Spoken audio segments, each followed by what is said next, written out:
And sometimes God will test you to see if your motives are pure, to see if you can do it without a crowd, to see if you can do it by yourself, to see if you can do it lonely, to see if you can do it empty, to see if you can do it tired, to see if you can do it frustrated. You have no right to call yourself faithful if you have no wounds. Show me your receipts. No receipts, no respect. No receipts, no receipts, no receipts, no receipts, no respect. I want to tell you something right now. God is about to do something. When Mary was about to touch Jesus as he came out in the garden, he said, touch me not, for I have not yet ascended to my Father. He said, I got to put the blood on the mercy seat. And I don't want nobody touching on me, because I got to get this blood where it's supposed to go. And then I'm going to show myself alive for 40 days with many infallible proofs. Once I get this blood out of it, I got to get this blood thing taken care of, because I can't be bleeding on people. I got to put the blood on the mercy seat so that when I show myself alive, I won't be dripping on the road to Emmaus. I won't be dripping in the upper room. I won't be dripping wherever I go. See, some of you are trying to preach, but you're dripping. You got to get that blood on the mercy seat. Lay it out on the mercy seat. Put the blood where the blood is supposed to go. Don't give it to your friends. Don't give it to your co-workers. Don't give it to your neighbors.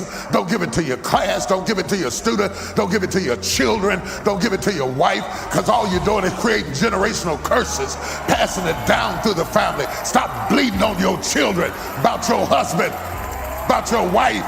Shut up. All you're doing is putting curses on that child. Beware of pride. It goes before destruction. It has destroyed many great destinies. Pride is a killer. And the Bible teaches that God hates pride. And Jesus was to say years later in Matthew 23, and whosoever shall exalt himself shall be abased. If you try to tell how great you are and leave God out, or if you act as though you can solve your own problems and arrange your own life without the help of God, God says, I'm going to bring you down. It is when you say, I count not myself to have apprehended.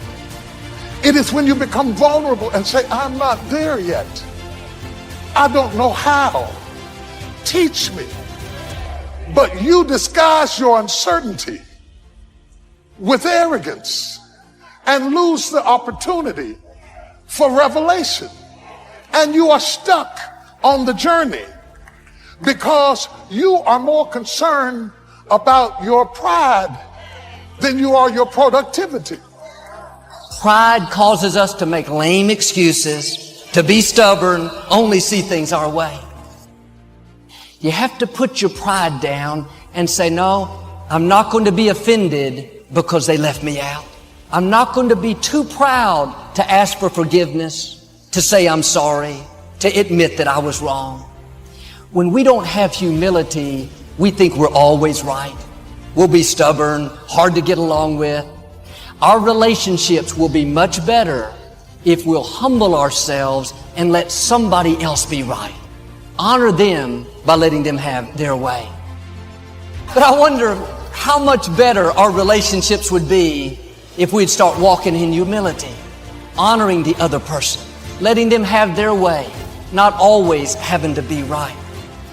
I know this couple, they argued for years over the best way to get out of the neighborhood. There were two main routes. The husband thought it was this way, the wife thought it was the other. Practically every time they drove out, it was a point of contention. And this couple, they were great people, but the pride began to tear their relationship apart. One day they heard me speaking on this subject, and they both made the decision to put their pride away, to quit arguing over petty things, to start treating each other with respect. They told me how that message saved their marriage. I believe other relationships would be saved if we would start walking in humility, honoring God by honoring the other person. The healing for your relationship is in your humility. It's when you humble yourself and do your part to get along. There is not a person in this room that is not constantly up under attack. No matter how blessed you've been, no matter how successful, no matter how accomplished, no matter how healthy, no matter how fruitful you are, somewhere in your life you are either being attacked or about to be attacked in some area of your life. And God says, I'm going to bless you, but you've got to dress for the battle while you receive the blessing. With every blessing, there is a battle. I would venture to say the greater the blessing, the greater the battle. The enemy would not send that level of battle against you if there were not that level of blessing before you. The level of battle you face is an indication of the level of blessings that you stand to receive. No robber robs an empty house. Nobody holds up a bag lady because she doesn't have anything to steal. If you're up under attack, there's something to be gained. See, you got all dressed up not to run. You got dressed up to stand, not to give place or territory, not to evacuate the turf that's yours. You must learn to handle the negative. Don't ignore it. Handle it. You don't have to live in it. You don't have to dwell on it. But you do have to handle it, my opinion. I know some people teach, just turn your head real quick and say, there's no weeds, there's no weeds, there's no weeds. They'll take your guard. So you've got to handle the negative. Here's what part of it is. It's called the great war between good and evil. And there is a war on. The minute you were born, you got involved in the war between good and evil, between darkness and light, between negative and positive, between evil and good, between tyranny and democracy, between weeds and human activity. I mean, the war is on. If good does not arouse itself and become active, guess what moves in? Evil. It's a war. A mental war, a physical war, a financial war, between enterprise and ease, between accomplishment and failure. It's a war. You're being fought by imaginations, shadows, and ghosts. Some of you are stressed to death over what ifs and maybes. You've been stabbed by suppose.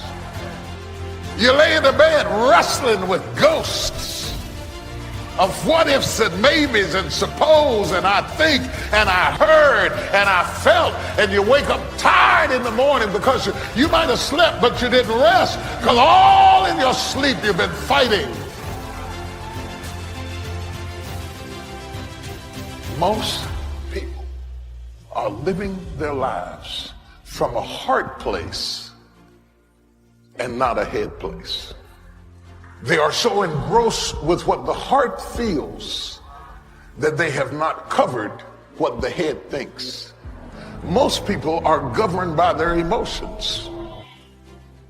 They're having a heart experience in a head fight. You will never win a battle if you're having a heart experience in a head fight. You're telling the enemy how you feel has nothing to do with what you know. And if you're going to deal with a knower, never approach a knower with feelings. You got to approach a knower with facts. The enemy wants to cut off your head and leave you with feelings. Real decisions that move your life along are not coming out of your emotions, they're coming out of your head. Real opportunities that God would open up for you have to come out of your head and not out of your feelings. There are so many people that are so abstract and they're just moving along from day to day out of their emotions and their feelings. I don't know, I'm just not feeling it today. I'm just not feeling it today. Come back on Thursday. I might be feeling on Thursday. I'm not in the mood for this. I can't handle this. And every time you do it, you're canceling out opportunities. A person who does not function out of their head is a person without government. A person who moves totally out of their emotions is exempt from the greater opportunity than life, because you will forfeit what God has given you because of how you feel. Somebody asked me one time, what quality would I pick if I wanted to work with somebody? And you know what I picked first? Number one, strong feeling. Please, number one, give me somebody that feels strong. About most anything, I don't even care. Just so they believe it. Even if they disagree with me. Wonderful. Just so they disagree vigorously. I'm not saying it's easy to win those kind of people to your point of view, but I'd rather do that than to try to resurrect people from the dead. Pump them up every month. Pump them up, pump them up. I pass. God did not promise you that your feelings would line up with the facts. How many of us are living a headless life because we have not separated how we feel from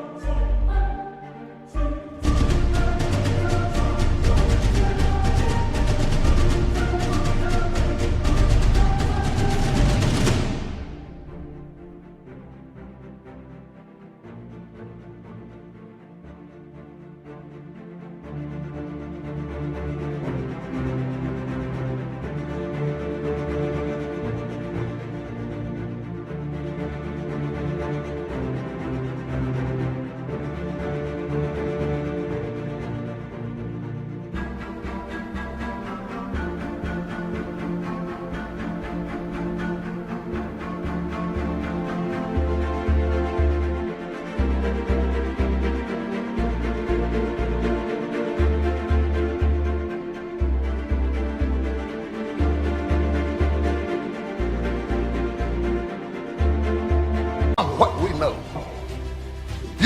You can't work with people like that.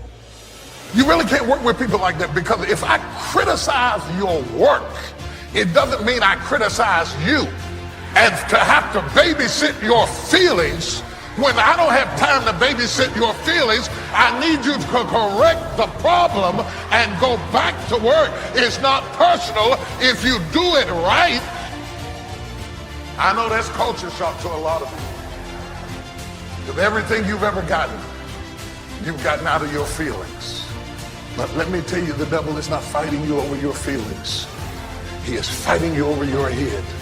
He is giving you images and imaginations and threats of disaster to send your head into a panic mode so that you will digress mentally from the leadership that the rest of you needs. It has to come from the facts and not the feelings.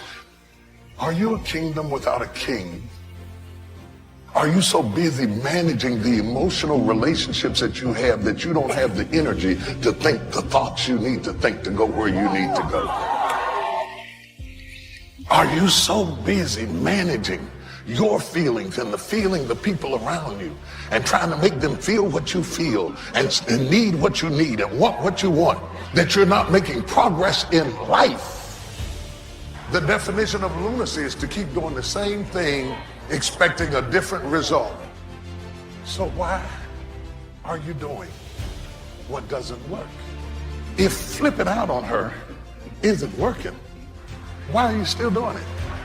If giving him a piece of your mind hadn't worked in the first 15 years, wouldn't it be a good time now to change strategies? Why are we loyal to ineffectiveness? Why are we loyal with ineffectiveness? And we are loyal to things that we know don't work, but because this is how I feel.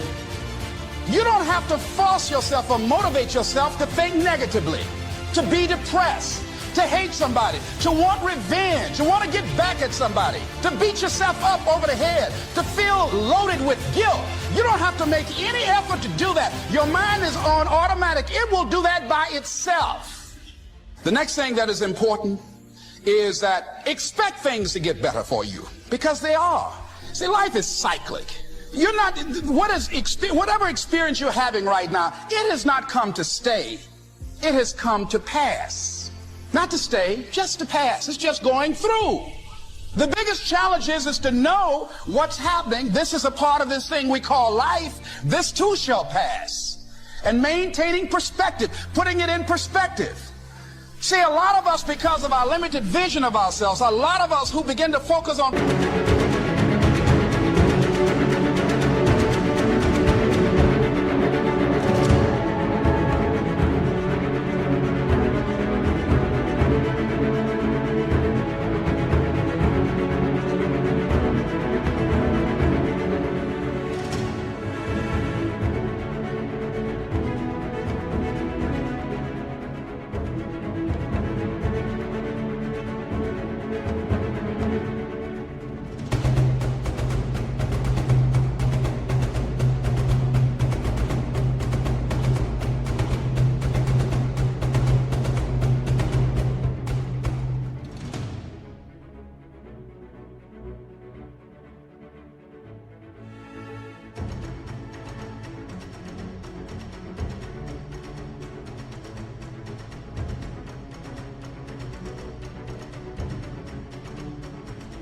problems and enable them to overwhelm us, we begin to think that we have no options. We begin to believe that there's no way out.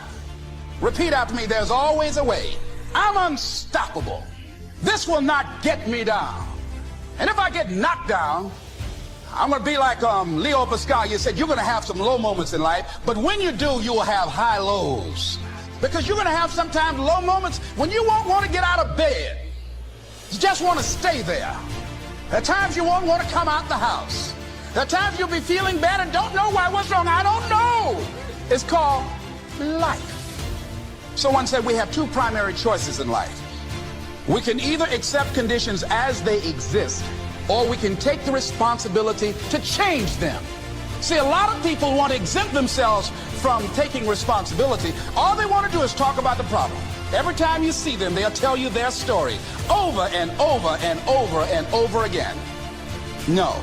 You want to take responsibility for your life. I got me here, I can get me out of this. And I'm getting out. I'm not going to be a volunteer victim. George Bernard Shaw said there are two kinds of people in life. You know, he said those that make things happen, those that watch things happen, and those that don't know what happened. And he said the people that get along in this life look around for the circumstances that they want, and if they can't find them, they make them. They create them. Whatever you do, don't lose your head.